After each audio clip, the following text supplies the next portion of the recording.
Are న్యూస్కి స్వాగతం.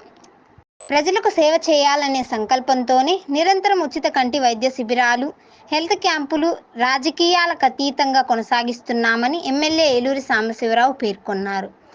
ఆదివారం పర్చూరులోని వైఆర్ హైస్కూల్లో Nova agri groups, Eluri charitable trust సంయుక్త ఆధ్వర్యంలో శంకర్ కంటి ఆసుపత్రి సౌజన్యంతో ఉచిత మెగా కంటి వైద్య శిబిరానికి ముఖ్య అతిథిగా హాజరైన ఎమ్మెల్యే ఏలూరి ప్రసంగించారు. ఒక యజ్ఞంలో పవిత్ర ఆశయంతో రాజకీయాలకు అతీతంగా, కుల మతాలకు అతీతంగా సేవా కార్యక్రమాలు కొనసాగిస్తున్నామన్నారు. వైసీపీ ప్రభుత్వంలో గత 5 ఏళ్ల దుర్మార్గం పాలన కొనసాగిందని ధ్వజమెత్తారు.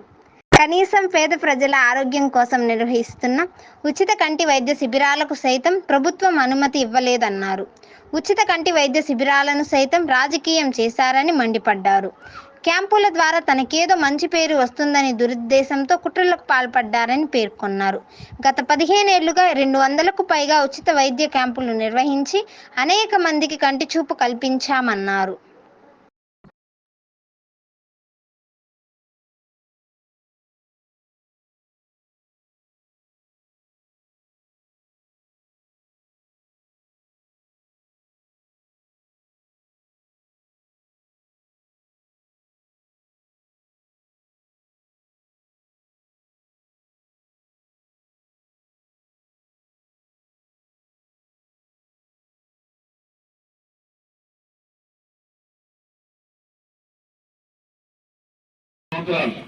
దుర్మార్గ పరిపాలన రాజ్యమేది. ఇప్పుడు పోయిందని మంచి ప్రభుత్వం వచ్చింది. ఆ దుర్మార్గ పరిపాలన చాలా అకృత్యాలు చేసింది రాష్ట్రంలో. దాని గురించి ఇప్పుడు నేను మాట్లాడాల్సిన అవసరం లేదు. కానీ మనం రెగ్యులర్ గా ఎన్నో సంవత్సరాలుగా నిర్వహిస్తున్న ఐ క్యాంపులు కూడా పెట్టడానికి మనకి స్కూల్స్ ఇవ్వలేదు. ఐ క్యాంప్ అడ్డుకోవడానికి అన్ని రకాల ప్రయత్నాలు చేశారు, దుష్ప్రచారం చేశారు. అంటే పేదలకు ఉపయోగపడే ఈ పని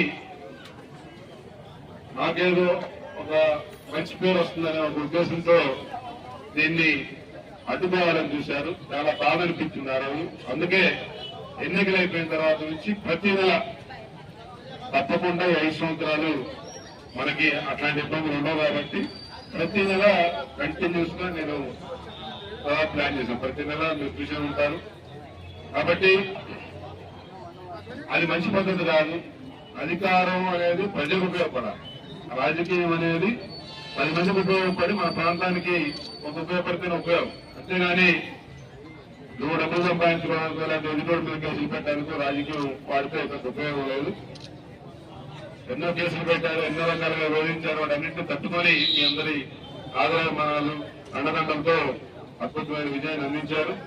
దాన్ని స్ఫూర్తిగా తీసుకుని మీరు పెట్టిన ఆ యొక్క మీరు చూపెట్టిన అభిమానాన్ని స్ఫూర్తిగా తీసుకొని మళ్ళా మీ దగ్గర ఇంకా 4 మంచి మార్కులు వచ్చేదానికి నేను కూడా గట్టిగా ప్రయత్నం చేసి ఈసారి మన నియోజకవర్గంలో ఉన్న మిగతా సమస్యలను కూడా గట్టిగా పరిష్కారం చేసడానికి చర్యలు తీసుకుంటానని చెప్పి తెలియజేస్తా ఉన్నాను.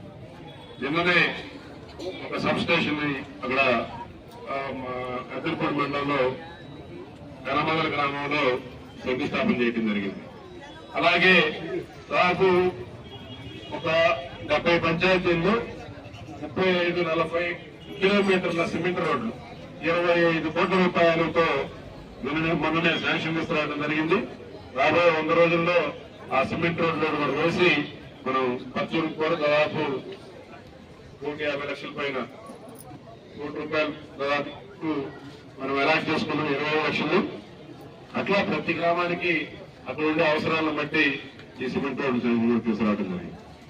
మీ అందరూ తెలుసు, పోయిన సంవత్సరం వరదలు విపరీతంగా వచ్చినాయి. ఈ సంవత్సరం కూడా వచ్చినాయి.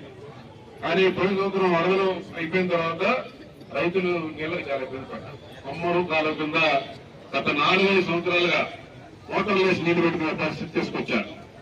ఎందుకంటే పట్టించుకోవడం లేరు, ఫాలోఅప్ చేసిన లేరు, దాని గురించి అధికారులతో మాట్లాడే సమస్యలు తీర్చిన లేరు.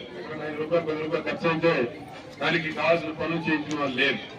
అంటే నియంత్రణ లేదు, మానిటరింగ్ లేదు. దానివల్ల రైతులు ఇబ్బంది పడ్డారు.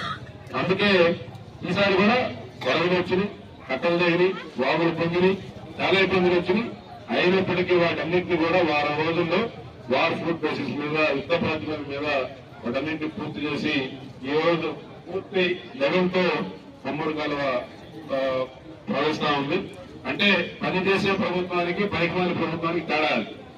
ఆ రోజు నీళ్లు ఉన్నాయి డ్యాములు, ఈ రోజు ఉన్నాయి, కానీ ఆ రోజు పొలాలకు రావాలంటే 2-3 లిఫ్ట్లు వేసుకొని కొట్టుకోవాల్సి వచ్చింది కొమ్మూరు కాలం మీద కూడా.